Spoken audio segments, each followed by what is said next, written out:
खबर आपको देंगे। तोशाखाना 2 केस में बानी पीटीआई के खिलाफ ठोस गवाहियां सामने आ गई हैं। प्राइवेट अप्रेजर सुहेब अब्बासी ने बयान दे दिया है। साबिक वजीर आजम के पर्सनल सेक्रेटरी के दबाव पर ज्वेलरी सेट की कीमत कम जाहिर की गई।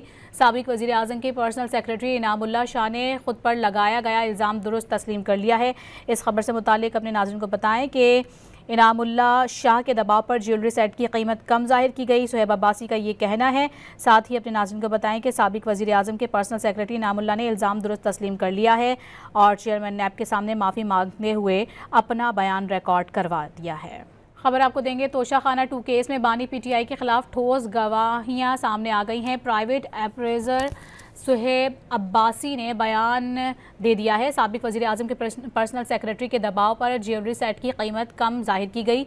साबिक वजीर आजम के पर्सनल सेक्रेटरी इनामुल्लाह शाह ने खुद पर लगाया गया इल्ज़ाम दुरुस्त तस्लीम कर लिया है।